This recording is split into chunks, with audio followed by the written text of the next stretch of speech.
അപ്പാനി ശരത്, നമ്മുടെ എല്ലാവരുടെയും പ്രിയപ്പെട്ട അപ്പാനി ചേട്ടനാണ്. വെൽക്കം. ഹായ്, നമസ്കാരം. ഈ അപ്പാനി ചേട്ടൻ എന്നുള്ളൊരു വിളി ഒന്നുകൂടെ സ്ട്രോങ് ആയി അല്ലേ?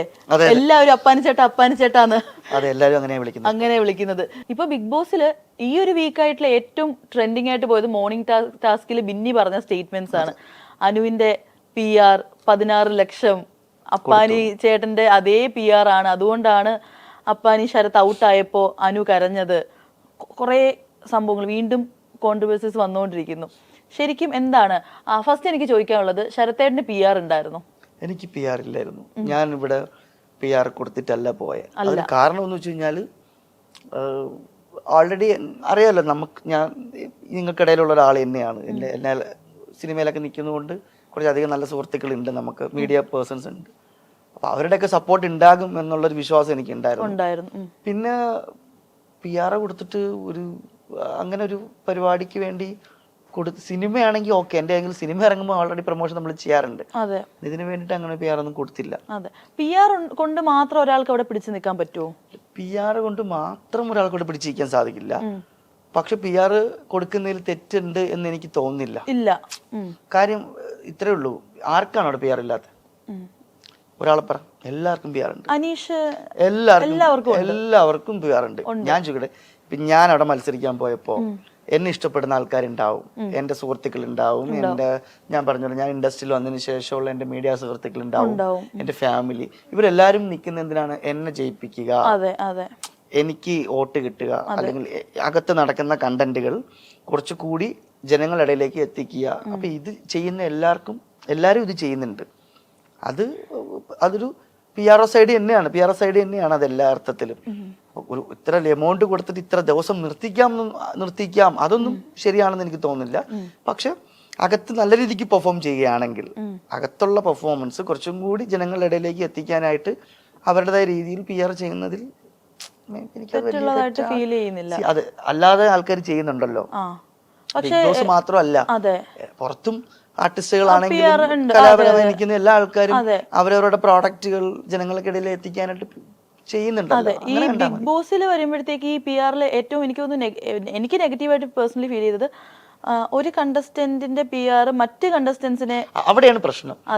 ഇത് നേരത്തെ പറഞ്ഞില്ലേ, PR ഇല്ലാതെയും അവർക്ക് PR സപ്പോർട്ടോട് കൂടി അതിന്റെ അകത്ത് നിൽക്കാൻ പറ്റുമോ എന്ന് ചോദിച്ചില്ലേ? അവിടെ ഒരു കാര്യം എന്ന് വെച്ച് കഴിഞ്ഞാല്, ഇപ്പം PR മാത്രം കൊണ്ട് അല്ലാതെ അവിടെ എന്തെങ്കിലുമൊക്കെ ചെയ്യണം. ഇത് ഇത്രയും വലിയൊരു പ്ലാറ്റ്ഫോമിൽ എത്തിയിട്ട് എനിക്ക് ഇത്രയും PR ഉണ്ട്, അതുകൊണ്ട് ഞാൻ ഇങ്ങനെയൊക്കെ നടന്നാൽ മതി, ഇങ്ങനെയൊക്കെ ചെയ്താൽ മതി, ഞാൻ നിന്നോളും എന്നുള്ള ധാരണ മാറണം. അതാണ് പ്രോബ്ലം. ഞാനിങ്ങനെ പലതും കണ്ടിട്ടുണ്ട്. നമ്മൾ ചിലപ്പോൾ ലൈവിലോ ഈ ഷോയിലോ അധികം നമ്മൾ ശ്രദ്ധിക്കാത്ത ചില കാര്യങ്ങൾ ഒരുപാട് കമന്റ് ബോക്സസിൽ വന്ന് ഈ സംഭവം ലോങ് ആയിട്ട് ടൈപ്പ് ചെയ്തിരുന്നത് കാണാം.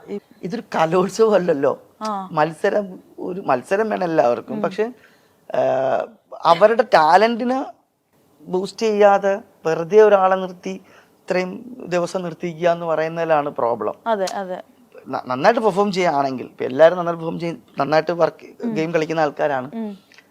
അപ്പം അവരുടെ ഗെയിം കളിക്കുമ്പോൾ അതിനെ പോസിറ്റീവായിട്ട് രീതിക്ക് ഒന്ന് ബൂസ്റ്റ് ചെയ്യുക, അവരെ ഒന്ന് പ്രൊമോട്ട് ചെയ്യുക എന്നുള്ളതിനപ്പുറത്തേക്ക് ഭയങ്കരമായ ഒരു PR, അത് നേരത്തെ പറഞ്ഞ പോലെ ആവശ്യമില്ലാതെ വോട്ടിംഗ് കയറ്റുക, മറ്റ് കണ്ടസ്റ്റൻസുകളെ ദ്രോഹിക്കുക എന്ന് തന്നെ പറയണം.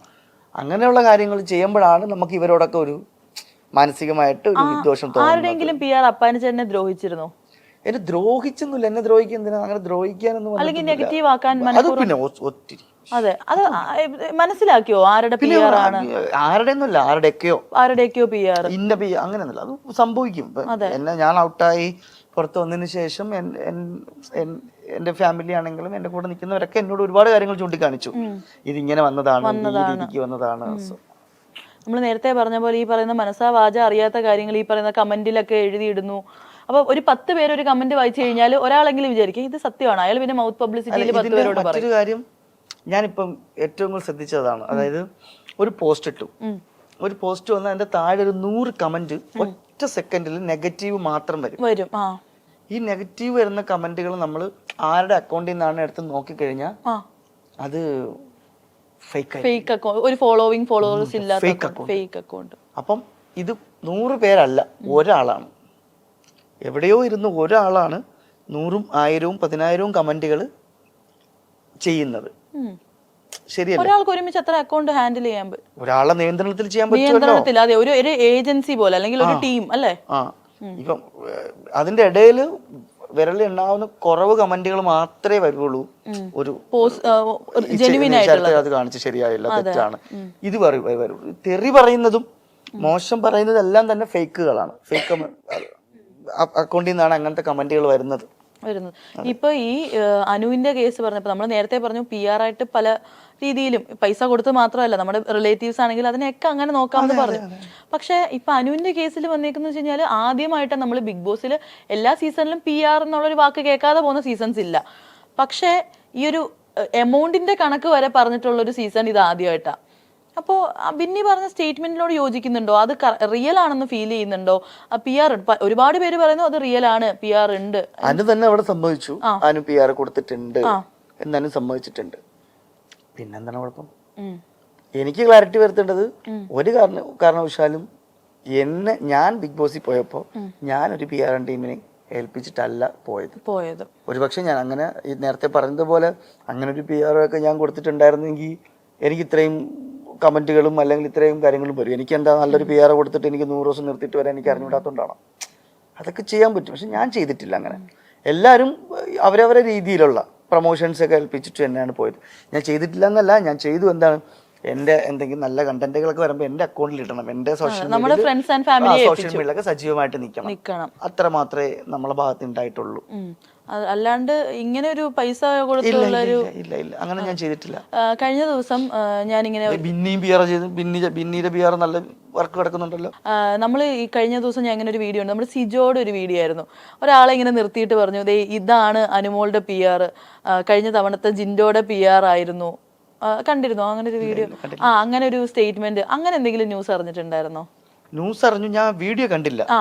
അങ്ങനെ ജിൻഡോയുടെ പ്രൊമോഷൻ ചെയ്യുന്ന അല്ലെങ്കിൽ കഴിഞ്ഞ ഇതിൽ വിന്നറായ ജിൻഡോയുടെ പ്രൊമോഷൻ ചെയ്യുന്ന ആളാണ് അനുവിനെ പ്രൊമോഷൻ ചെയ്യുന്നതെന്ന് ഒരു വാർത്തയും കണ്ടു. പക്ഷെ വളരെ ക്ലാരിറ്റിയോട് കൂടി ഒന്നും അറിയില്ല അതിനെ കുറിച്ച്. അപ്പൊ അനുചേട്ടന്റെ ഒരു ഫൈനൽ സ്റ്റേറ്റ്മെന്റ് എന്ന് പറഞ്ഞാൽ PR ചെയ്യാം, പക്ഷെ മറ്റുള്ള കണ്ടസ്റ്റന്റ്സിനെ ദ്രോഹിക്കും. PR ചെയ്തോ, നമ്മൾ ഒരു വലിയൊരു റിയാലിറ്റി ഷോയിലേക്ക് പോവാണ്. അപ്പം നമ്മളുടെ ഒരു എന്താ, നമ്മളുടെ ഗെയിമുകളാണെങ്കിലും നമ്മൾ സംസാരിക്കുന്നതൊക്കെ PR ചെയ്യാം, നല്ല രീതിക്ക് പ്രൊമോഷൻ ചെയ്യാം. പക്ഷേ അത് ആ മത്സരിക്കുന്ന കണ്ടസ്റ്റന്റിനെ പോലെ നശിപ്പിക്കുന്ന പോലെ ആയിരിക്കാൻ പാടില്ല, ഒരിക്കലും ആവരുത്. ശരിയല്ലേ? ഈ പണ്ട് ഈ മത്സരിക്കാൻ വേണ്ടി സ്കൂൾ മത്സരത്തിന് പോകുമ്പം ഒന്നും അറിഞ്ഞില്ലെങ്കിലും അടിച്ച് നമ്മളെ സ്റ്റേജിൽ കയറ്റുന്ന ഒരു രീതി ഉണ്ടല്ലോ, അതായിരിക്കാൻ പാടില്ല. അവർ ചെയ്യുന്നതിനെ ഒന്ന് പുഷ് ചെയ്ത് കൊടുക്കുക, സപ്പോർട്ട് ചെയ്യുക എന്നുള്ള അപ്പുറത്തേക്ക് മറ്റ് കണ്ടസ്റ്റന്റുകൾ അവരുടെ ഫാമിലിയിൽ പോയി പറയുക, അവരെ കുറിച്ച് മോശം പറയുക, അവരെ കുറിച്ച് ഇങ്ങനെ തെറ്റായ രീതിയിൽ ചിത്രീകരിക്കുക, അതിലോട്ടൊന്നും എനിക്ക് വലിയ താല്പര്യമില്ല. പക്ഷെ എന്ന് കരുതി ബിഗ് ബോസിൽ മത്സരിക്കാൻ പോകുന്ന കണ്ടസ്റ്റന്റുകൾ മാന്യമായ രീതിയിൽ പുറത്ത് അവരുടെ കണ്ടന്റുകൾ വെളിയിൽ നല്ല രീതിക്ക് എത്താനായിട്ട് പ്രൊമോഷൻ ചെയ്യുന്നതിൽ തെറ്റില്ല. അതുപോലെ തന്നെ ഈ ബിഗ് ബോസിൽ ഈ സീസൺസിൽ എവിക്ഷനെ കുറിച്ച് പറയുകയാണെങ്കിൽ എനിക്ക് തോന്നുന്നു കൂടുതലും അൺഫെയർ എവിക്ഷൻസ് ആയ പോലെ ഫീൽ ചെയ്തു. ഇപ്പൊ ജിസേലിന്റെ ഒക്കെ എവിക്ഷൻ നടന്നപ്പോഴും ഒരുപാട് പേര് കമന്റ്സ് ഇട്ട്, ജിസേലൊന്നും ഇപ്പൊ പോകേണ്ട ആളുകളല്ല, അവിടെ ഡിസേർവിംഗ് അല്ലാത്ത മറ്റു പലരും നിൽക്കുന്നു. എവിക്ഷൻസിനെ കുറിച്ചിട്ട് എങ്ങനെയാ ഫീൽ ചെയ്യുന്നത്? ഫെയർ എവിക്ഷൻസ് ആയിട്ട് തോന്നുന്നുണ്ടോ? ഒട്ടും തോന്നുന്നില്ല. അവര് വോട്ട് കുറഞ്ഞതുകൊണ്ട് ഔട്ടാക്കി പോയി, അത്രയാണോ? അൺഫെയർ ആയിട്ടൊന്നും തോന്നില്ല. ഇല്ല, അതിലപ്പം ഇപ്പോഴും ഈ പറഞ്ഞ പോലെ പറയുന്നവരല്ലേ, പറയുന്നവർക്ക് എന്തും പറയാമല്ലോ അവിടെ ഇരുന്നിട്ട്. അതെ, അവർക്ക് ഒരു ഷോ അല്ലേ, അപ്പൊ അവർക്ക് അവരുടേതായ ഒരു സ്ട്രാറ്റജി ഉണ്ടാവും, അതിനപ്പുറത്തേക്ക് കയറി നിൽക്കില്ല. പിന്നെ വോട്ട് കുറഞ്ഞത് കൊണ്ടായിരിക്കാം പോയത്. ഔട്ടായി പോയതിനു ശേഷം, ഔട്ടായി പുറത്ത് വന്നതിന് ശേഷം അത് അൺഫെയർ ആണെന്നൊക്കെ പറയുന്നത് വല്ല അർത്ഥമില്ല. ഞാനവിടെ ഇരുന്ന് ഒട്ടും പറയാൻ പാടില്ല അത്. കാര്യം ഞാൻ കുറച്ച് ദിവസമെങ്കിലും ആ വീട്ടിൽ നിന്നതാണ്. അപ്പം ആ ഷോയെ ഞാൻ ബഹുമാനിക്കുന്നു. ആ ഷോയിൽ നിന്നത് കൊണ്ട് കുറെ അധികം നല്ല സംഭവങ്ങൾ എൻ്റെ ലൈഫിലുണ്ടായി, നല്ല മാറ്റങ്ങൾ എൻ്റെ ലൈഫിലുണ്ടായിട്ടുണ്ട്. അപ്പൊ അതുകൊണ്ട് ഞാൻ അവിടെ ഇറങ്ങിയും വന്നിട്ട് ഞാൻ എന്നെ ഔട്ടാക്കിയത് വളരെ മോശമായിട്ട് തോന്നി അങ്ങനെയൊന്നുമില്ല.